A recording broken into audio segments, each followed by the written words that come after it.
Bismillahirrahmanirrahim. Alhamdulillahirabbil alamin. Nahmaduhu wa nasta'inuhu wa nastaghfiruh. Wa na'udzu billahi min shururi anfusina wa min sayyiati a'malina. Man yahdihillahu fala mudilla lahu wa man yudlil fala hadiya lahu. Asyhadu an la ilaha illallah wahdahu la syarika lahu. وأشهد أن محمدا عبده ورسوله لا نبي بعده اللهم صل وسلم وبارك على سيدنا محمد وعلى آله وأصحابه ومن تبعهم بإحسان إلى يوم الدين أما بعد فقد قال تعالى في كتابه الكريم يا أيها الذين آمنوا اتقوا الله حق تقاته ولا تموتن إلا وأنتم مسلمون سبحانك لا علم لنا إلا ما علمتنا إنك أنت العليم الحكيم اللهم إنا نسألك علما نافعا ونعوذ بك من علم لا ينفع اللهم لا سهل إلا ما جعلته سهلا وأنت تجعل الحزن إذا شئت سهلا معاشر المسلمين jamaah salat maghrib Masjid Al-Hidayah yang dimuliakan oleh Allah Subhanahu wa taala. Alhamdulillah, puji dan syukur kita haturkan kehadirat Allah Subhanahu wa taala di malam yang berbahagia ini. Allah masih himpun kita, Allah pertemukan kita di tempatnya yang mulia ini. Mudah-mudahan segala aktivitas kita, rutinitas ibadah kita diterima oleh Allah Subhanahu wa taala. Jemaah yang dimuliakan oleh Allah Subhanahu wa taala, kajian pembahasan kita terkait dengan Asmaul Husna pada kesempatan malam hari ini insyaallah akan membahas nama Al-Wadud. Al-Wadud. Al-Wadud. Al-Wadud ya. Secara bahasa dia diambil dari kata al-wuddu ya. Waw dan al-wuddu. Makna sederhananya Al-Wadud adalah yang maha pengasih. Kalau kita melihat di dalam terjemahan Al-Quran ya, yang diterjemahkan oleh Kementerian Agama, Al-Wadud bermakna yang maha pengasih. Sekilas ya, atau hampir mirip ya, dengan Ar-Rahman dan Ar-Rahim ya. Jadi di dalam Al-Quran kita itu Kementerian Agama memberikan makna ketiga nama ini dengan makna yang sama, dengan terjemahan yang sama ya, maha pengasih. Tapi sebenarnya makna Al-Wadud itu berbeda dengan Ar-Rahman dan Ar-Rahim. Hanya saja bahasa kita ya, itu terkadang tidak mampu untuk menerjemahkan secara definisi ya, sehingga diterjemahkan sesuai dengan kalimat yang ada ya, padahal makna Al-Wadud itu berbeda dengan makna Ar-Rahman dan Ar-Rahim. Apa perbedaan Al-Wadud dengan Ar-Rahman dan Ar-Rahim? Ar-Rahman dan Ar-Rahim ini jauh lebih ya, maknanya jauh lebih global ya, lebih umum daripada Al-Wadud. Kalau Al-Wadud itu Allah Subhanahu wa taala memberikan kasih sayangnya kepada kita lewat sesuatu yang kita inginkan. Sesuatu yang kita inginkan, uang ya, kita minta uang, Allah beri kita uang. Allah, kita minta rumah, Allah kasih kita rumah. Kita minta sehat, Allah juga kasih kita kesehatan ya, segala yang kita inginkan ya, kemudian Allah berikan, itu namanya Al-Wadud. Tapi Ar-Rahman dan Ar-Rahim ya, Allah Subhanahu wa taala memberikan kasih sayangnya ya, terhadap hambanya apakah disukai oleh hambanya atau tidak disukai. Ada perbedaannya, Pak ya. Ya, jadi kalau Al-Wadud itu apa yang kita inginkan, yaitu terkadang Allah berikan. Tapi kalau Ar-Rahman dan Ar-Rahim, ya, terkadang perkara yang kita tidak sukai dan yang kita sukai.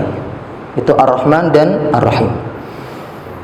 Baik, jemaah yang dimuliakan oleh Allah Subhanahu wa taala,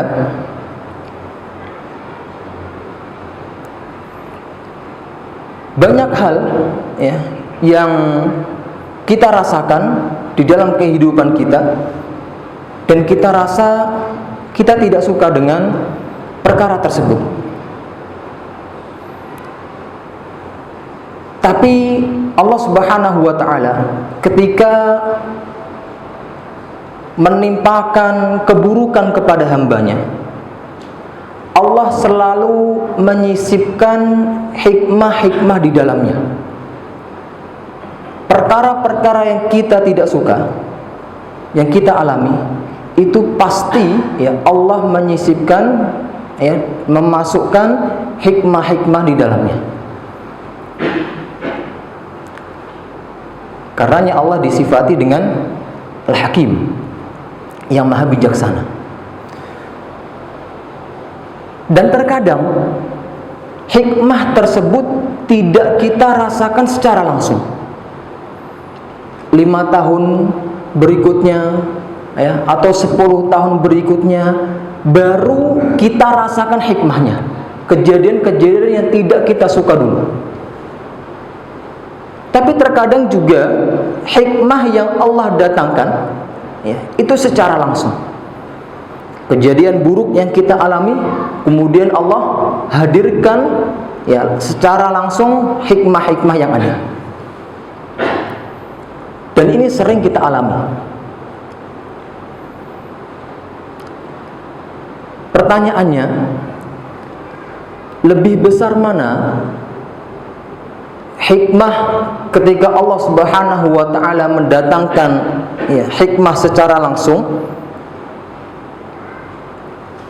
keburukan-keburukan yang kita alami ya Allah datangkan hikmah secara langsung, dengan hikmah yang Allah tunda 5 tahun atau 10 tahun kemudian baru kita rasakan hikmahnya. Kira-kira besaran mana, Pak? Yang Allah segerakan secara langsung ya ketahuan oleh kita hikmahnya, atau yang Allah tunda setelah 5 atau 10 tahun kemudian baru kita terasa hikmahnya? Besaran mana, Mbak, kira-kira hikmahnya? Yang langsung atau yang ditunda? Yang ditunda. Ya. Jadi hikmah yang Allah tunda itu pasti jauh lebih besar daripada hikmah yang Allah langsungkan. Nabi Yusuf alaihissalam ketika Allah uji dengan berbagai ujian ya, dimasukkan ke dalam sumur, dijual sebagai budak dengan harga yang sangat murah, dimasukkan ke dalam penjara. Itu beliau alami tidak ujuk-ujuk beliau mendapatkan hikmah yang ia dapatkan, tidak. 40 tahun lamanya beliau baru merasakan hikmahnya. Ya, sehingga Allah menjadikan beliau sebagai pemimpin. Jadi hikmah yang Allah tunda yaitu terkadang ya, lebih besar ya, dampaknya yang kita rasakan ya, daripada hikmah yang Allah datangkan secara langsung. Jemaah yang dimuliakan oleh Allah Subhanahu wa taala. Jadi satu hal yang mesti ya, kita kenali ya, terkait Allah Subhanahu wa taala, bahwa Allah adalah Al-Hakim ya, Allah yang maha bijaksana ya, Allah tidak mengirimkan keburukan kepada hambanya, melainkan Allah juga memasukkan, menyisipkan hikmah-hikmah di dalam keburukan tersebut. Jadi kesimpulannya jemaah yang dimuliakan oleh Allah, Al-Wadud itu Allah menyayangi kita ya, dengan memberikan hal-hal yang kita sukai. Adapun Ar-Rahman ya, Allah Subhanahu wa taala, Ar-Rahman dan Ar-Rahim mendatangkan kasih sayangnya ya, terhadap perkara-perkara yang kita sukai ataupun tidak kita sukai. Jadi Ar-Rahman dan Ar-Rahim ya, itu kasih sayang Allah yang sifatnya jauh lebih global ya. Adapun Al-Wadud ya lebih terperinci. Makanya ketika kita datang ke walimatul ursh ya, atau acara pernikahan, di antara doa yang kita baca ya, selain barakallahu laka wa baraka alaika wa alaikuma wa jama'a bainakuma fi khair, sering kita membacakan doa apa? Semoga sakinah, mawaddah, warahmah ya. Mawaddah ini merupakan bentuk sifat dari Al-Wadud, dan Ar-Rahmah ini merupakan bentuk sifat dari nama Allah Ar-Rahman dan Ar-Rahim ya. Jadi Allah Subhanahu wa ta'ala ya, dikatakan sebagai Al-Wadud karena Allah memberikan cinta kepada hambanya terkait dengan perkara-perkara yang disukai oleh hambanya.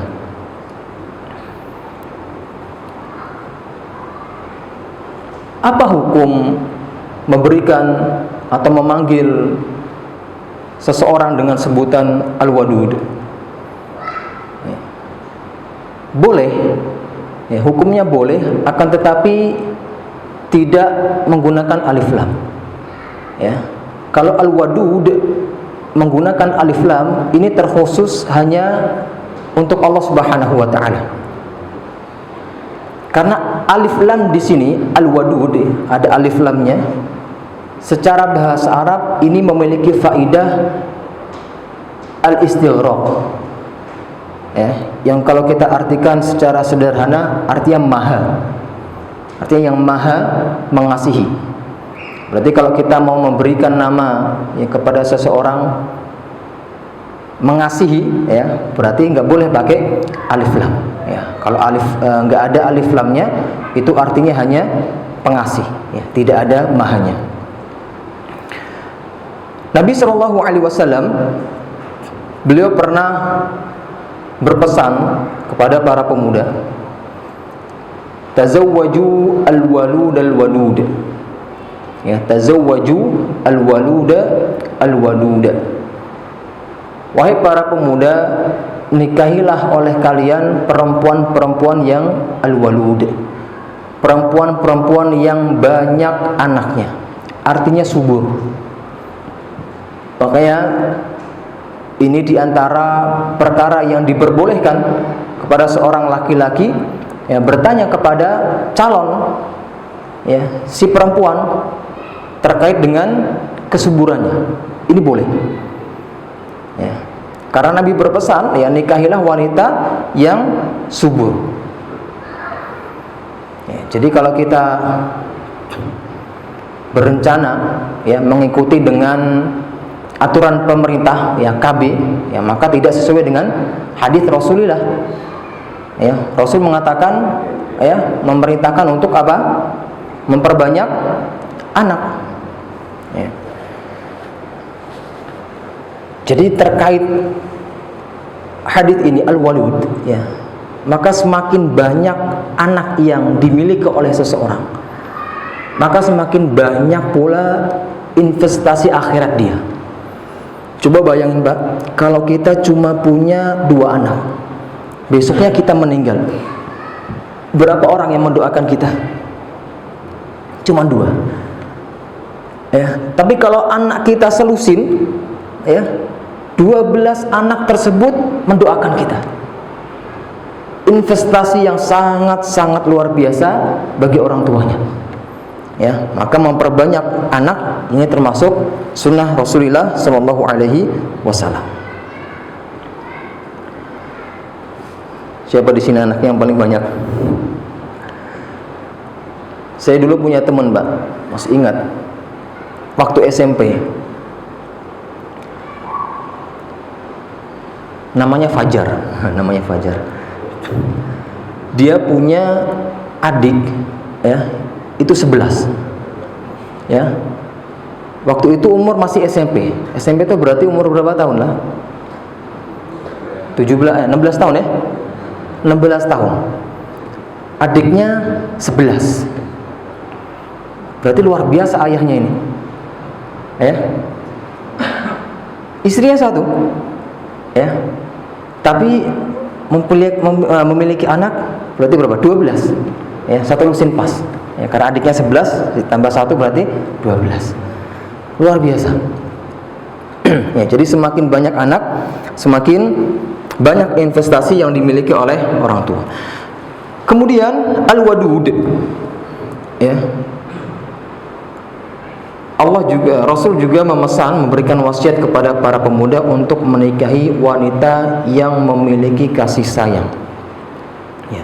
Kalau kita hanya menikahi wanita yang dia subur, ya, tapi tidak memiliki sifat kasih sayang, maka madorotnya, ya, musibahnya akan jauh lebih besar. Ya, tapi kalau kita menikahi wanita yang al-walud, wanita yang subur, ya, punya banyak keturunan, dan kemudian wanita al-wadud yang dia memiliki kasih sayang, maka ini diantara surga dunia. Ya, menikahi wanita yang subur dan memiliki kasih sayang yang besar. Baik, hadis ini Rasul tujukan untuk siapa? Untuk para pemuda. Ya, jadi yang sudah tidak muda tidak termasuk di dalam hadis ini. Ya. Alhamdulillah. Ya, saya masih muda, Pak. Termasuk di dalam hadis ini. Baik. Jamaah yang dimuliakan oleh Allah, nama Al-Wadud di dalam Al-Qur'an Allah sebutkan hanya 2 kali. Ya, hanya 2 kali. Yang pertama di dalam surat Hud, ya, ayat yang ke-90. Kemudian yang kedua di dalam surat Al-Buruj, ya, ayat yang ke-14. Yang paling menarik, jamaah yang dimuliakan oleh Allah, ketika Allah Subhanahu wa taala menyebutkan namanya Al-Wadud, Allah selalu menggandengkan dengan konteks yang sama, yaitu konteks ampunan. Di dalam surat Al-Buruj, ya, dan surat Hud tadi, ketika Allah menyebutkan namanya Al-Wadud, itu sama-sama Allah sebutkan di dalam konteks ampunan. Di dalam surat Al-Buruj Allah mengatakan wa huwal ghafurul wadud, dan dialah Allah yang maha pengampun dan maha menyayangi. Ya, Al-Ghafur dan Al-Wadud. Kemudian di dalam surat Hud Allah mengatakan wastaghfiru rabbakum thumma tubu ilaihi inna rabbi rahimun wadud. Kata Allah Subhanahu wa taala, dan meminta ampunlah, ya, beristighfarlah kepada Tuhanmu, kemudian bertaubatlah kepadanya. Sesungguhnya Tuhanku, ya, maha pengasih dan penyayang. Apa perbedaan istighfar dan taubat? Ya, di dalam ayat ini dikatakan wastaghfiru rabbakum tsumma tubu ilaihi. Beristighfarlah dan kemudian bertobatlah. Ya, padahal kalau secara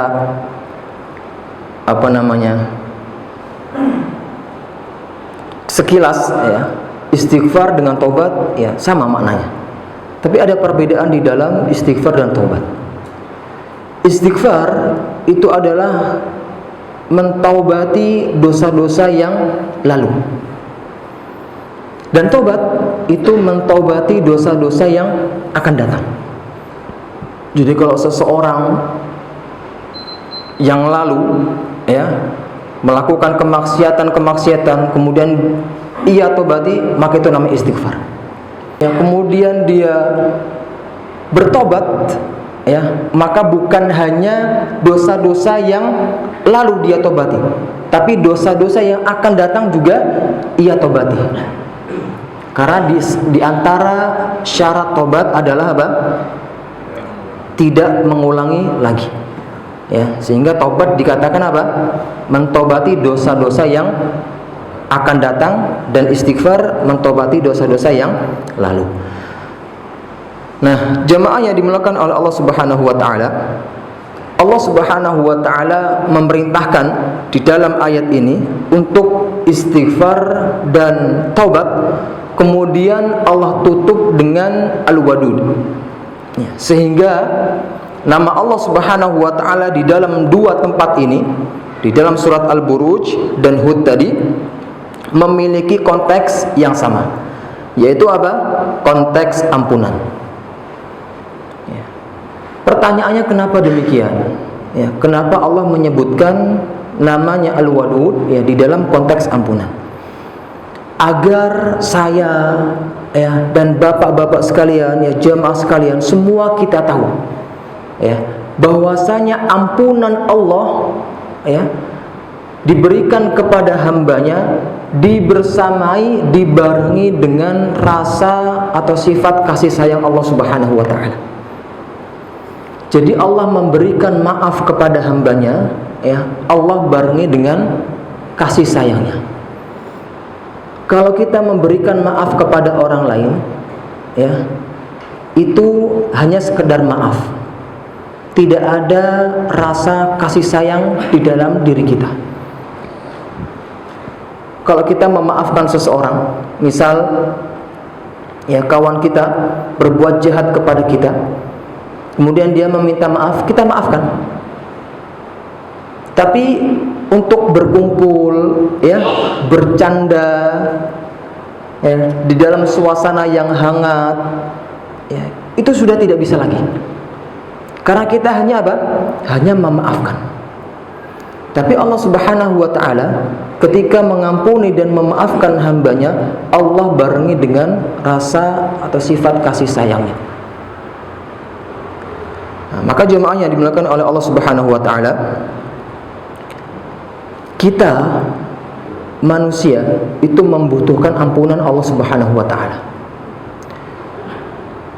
Ketika ampunan Allah diberikan, ya, maka pintu neraka akan tertutup rapat dan pintu surga akan terbuka lebar untuk kita. Sehingga kita itu butuh ampunan Allah untuk kejahatan kita, dan kita butuh ampunan Allah untuk kebaikan kita. Saya ulangi, kita butuh ampunan Allah untuk kejahatan kita. Ini sangat jelas, ya, bahwasanya kejahatan-kejahatan yang kita lakukan ini butuh ampunan oleh Allah, ampunan dari Allah. Tapi pertanyaannya, bagaimana dengan kebaikan-kebaikan yang kita lakukan? Bagaimana mungkin kita meminta ampunan terhadap kebaikan yang kita lakukan, amal soleh yang kita lakukan? Ya, jadi dua, Pak. Bukan hanya untuk kejahatan, ya, tapi kebaikan yang kita lakukan kita butuh ampunan Allah Subhanahu wa taala. Kenapa? Karena kurangnya maksimal kita di dalam beramal soleh. Kebaikan-kebaikan yang kita lakukan jauh dari kata standar Allah Subhanahu wa taala. Kebaikan-kebaikan yang kita lakukan itu belum sesuai apa yang Allah inginkan. Maka kalau kita setelah selesai sholat, apa yang kita baca? Astagfirullah, astagfirullah, astagfirullah. Bukan alhamdulillah. Ya, kenapa? Karena banyak sekali kekurangan di dalam sholat yang kita lakukan. Bacaan kita, ya, baru takbir Allahu Akbar, pikiran kita sudah berterbangan kemana-mana, sudah berkeliaran. Bacaan kita belum sempurna, rukuk sujud kita juga tidak sempurna. Ya.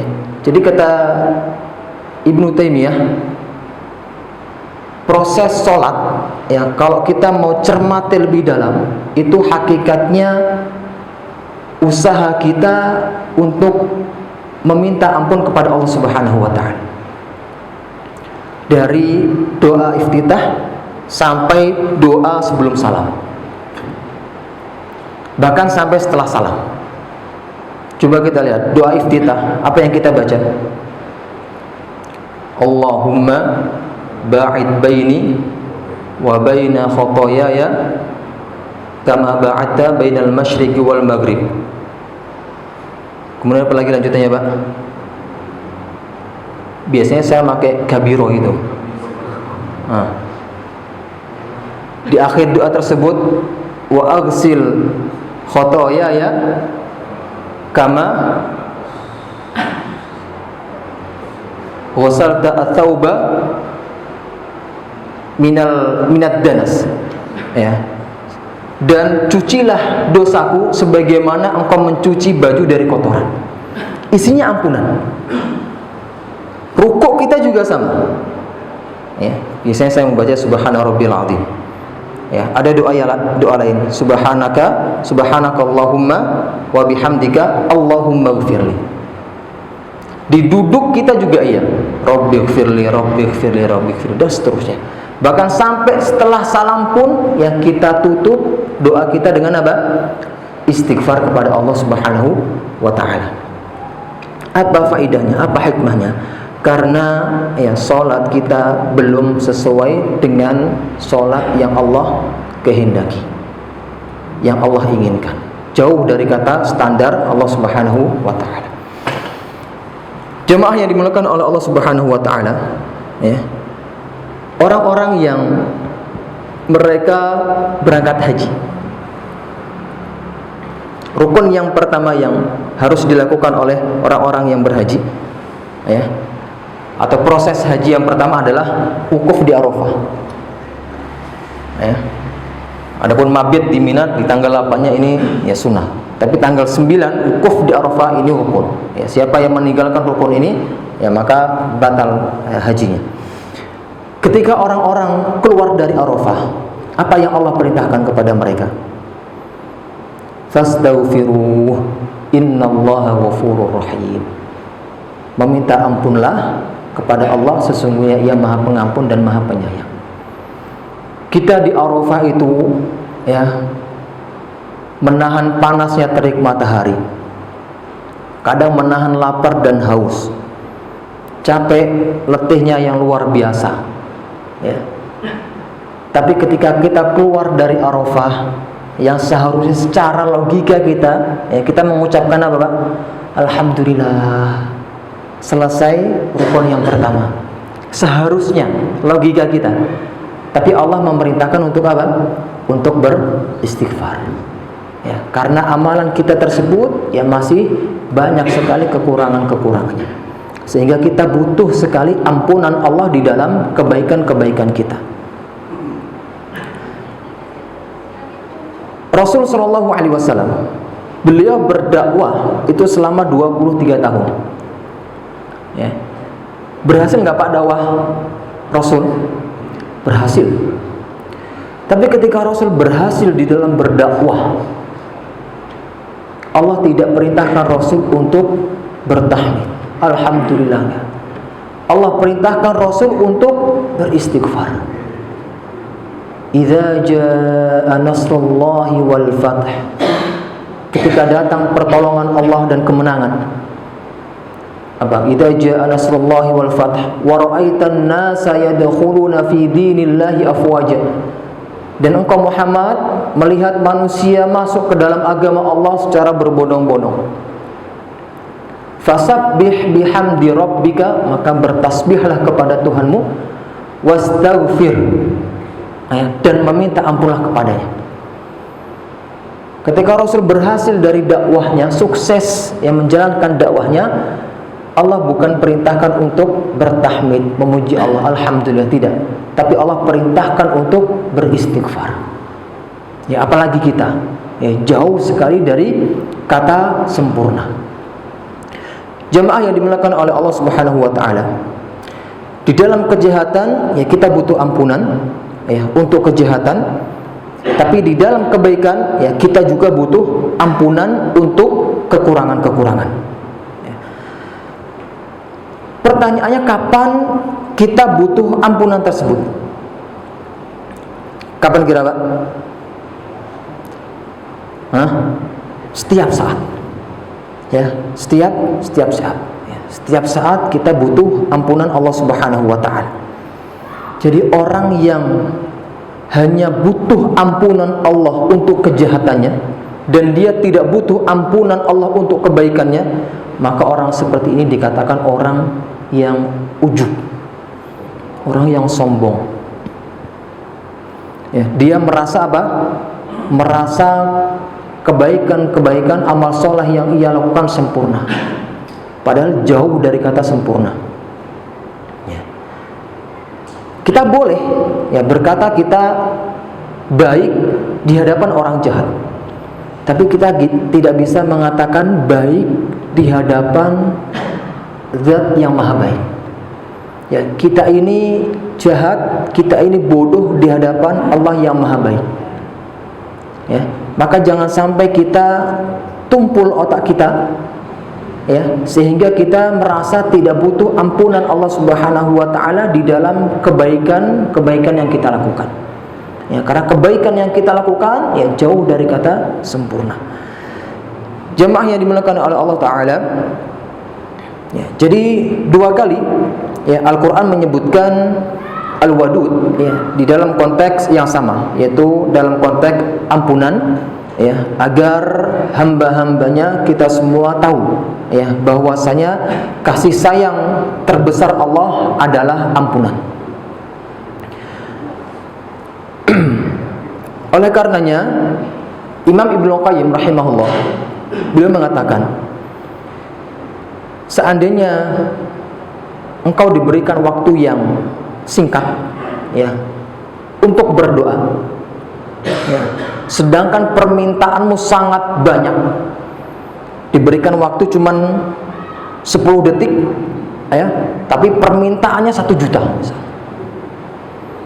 Maka kata Imam Ibnu Qayyim, himpunlah permintaanmu tersebut dengan ampunan ya. Artinya kita berdoa hanya meminta ampunan saja kepada Allah di dalam waktu yang singkat tersebut. Contohnya apa? Waktu-waktu yang singkat bainal khutbah ya. Di antara dua khutbah ini waktunya sangat singkat, ya 5 detik sampai 10 detik. Ya. Maka ini dianjurkan ya, Imam Ibnu Qayyim mengatakan ya, himpun semua doa Anda dengan apa? Dengan ampunan. Baik.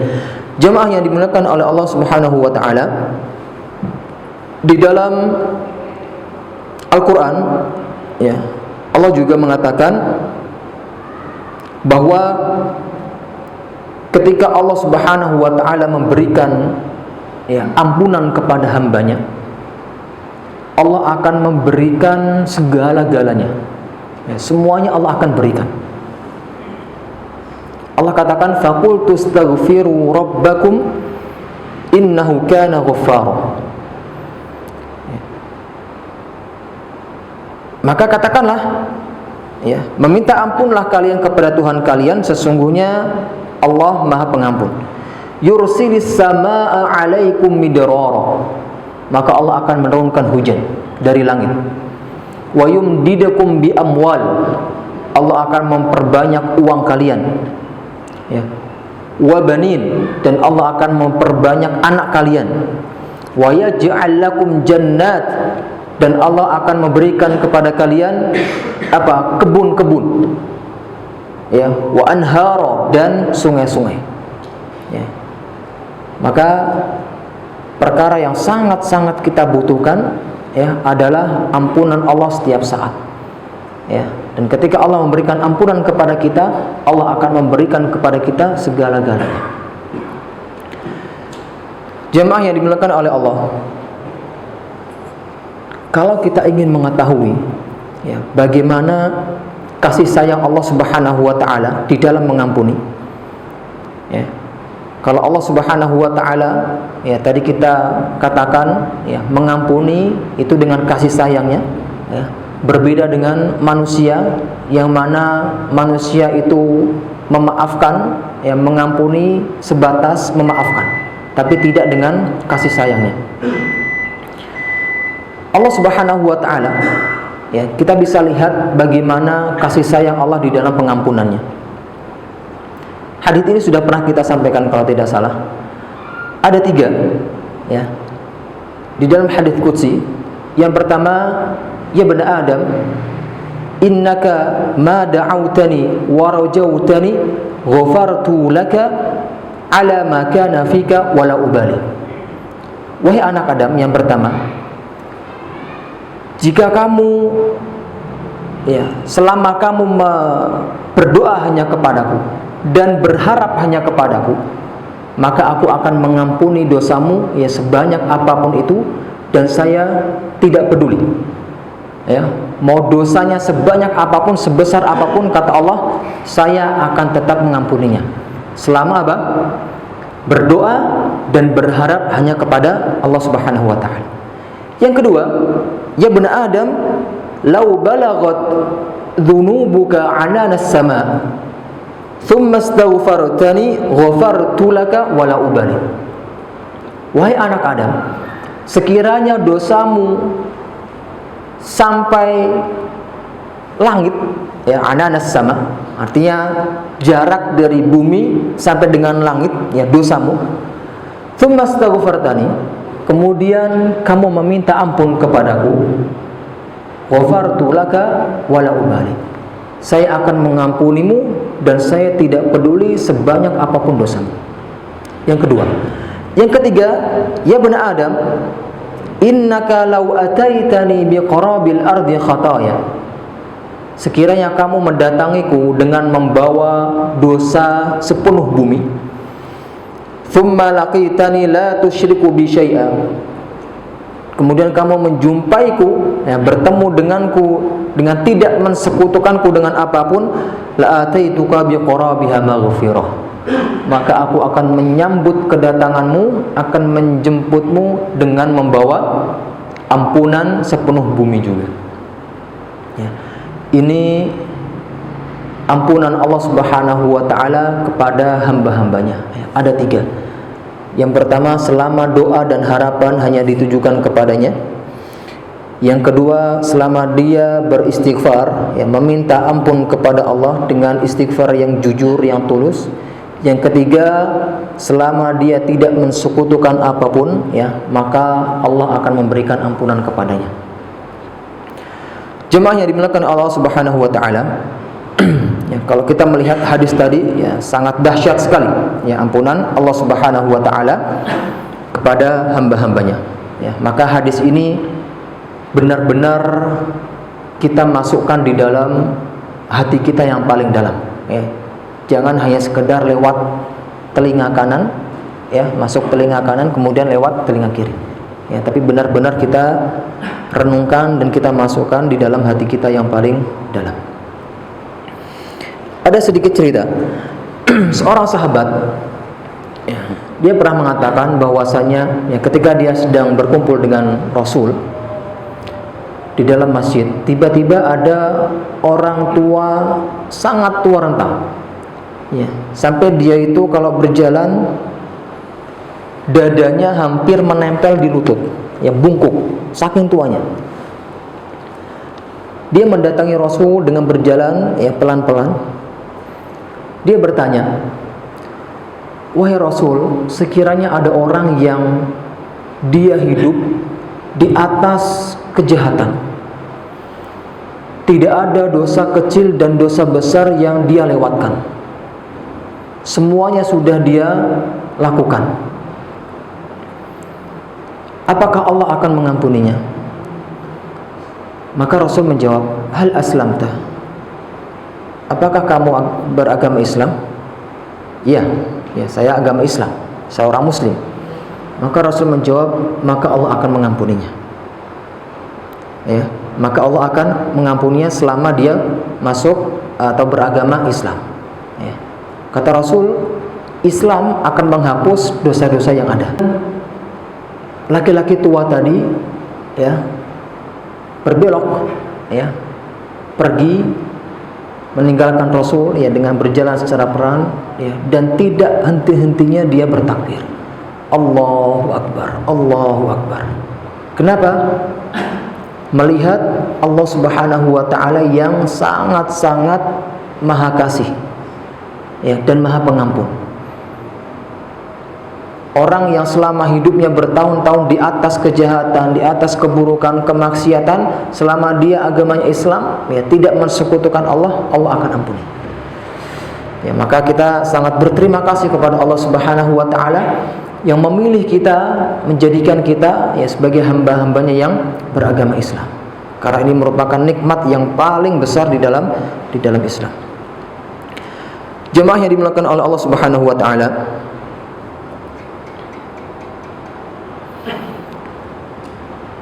Imam Ibnu Qayyim rahimahullah, beliau menyebutkan Allah Al-Wadud, Allah yang Maha Penyayang. Beliau menyebutkan tentang keajaiban kasih sayang Allah Subhanahu wa taala. Ya, keajaiban tentang kasih sayang Allah Subhanahu wa taala. Yang pertama, yuhibbu ma'al ghina. Allah Subhanahu wa taala mencintai hambanya meskipun dia tidak butuh hambanya. Biasanya Pak, kalau kita sayang kepada orang, bukan biasanya, pasti kalau kita sayang sama orang, pasti kita butuh sama orang tersebut. Benar gak Pak? Kita sayang sama istri, butuh gak kita sama istri? Butuh ya, butuh baktinya, butuh kita dilayani, diservis dan segala macam. Kita sayang sama anak, butuh gak kita sama anak? Butuh baktinya, taatnya kepada kita dan seterusnya. Gak mungkin kan tiba-tiba kita lewat di jalan ya, ada orang yang lewat gak kenal, kita katakan, oh saya sayang sama dia, kan gak mungkin ya. Kita pasti ketika sayang kepada manusia, kita butuh terhadap manusia tersebut. Tapi Allah Subhanahu wa ta'ala ketika sayang kepada hambanya, Allah tidak butuh dengan hambanya. Yuhibbu ma'al ghina. Allah sayang tapi Allah gak butuh terhadap hambanya. Apa yang Allah butuhkan dari kita? Gak ada sama sekali. Ini yang pertama. Yang kedua, keajaiban kasih sayang Allah adalah, kata Imam Ibnu Qayyim rahimahullah, bahwa cinta Allah kepada hambanya selalu mendahului cinta hamba kepada Allah ya. Jadi kita jangan merasa kalau kita cinta kepada Allah kemudian baru Allah cinta kepada kita. Tidak. Tapi Allah lah yang justru lebih mencintai kita daripada cinta kita kepada Allah Subhanahu wa ta'ala. Apa dalil perkara ini? Allah katakan di dalam Al-Quran, fasawfa ya'tillahu biqaumin yuhibbuhum wa yuhibbunah. Allah akan mendatangkan kaum yang Allah mencintai mereka, yuhibbunahum wa yuhibbunah, dan mereka mencintai Allah. Jadi Allah dulu yang cinta kepada hambanya, baru hamba cinta kepada Allah. Makanya Allah katakan di dalam Al-Quran juga, radhiyallahu anhum wa radu'an. Allah ridho kepada mereka dan mereka ya, para sahabat itu ridho kepada Allah Subhanahu wa ta'ala. Ini yang kedua. Keajaiban yang ketiga ya, keajaiban cinta Allah ya, kepada hambanya, bahwa cinta Allah itu selalu mengalahkan bencinya.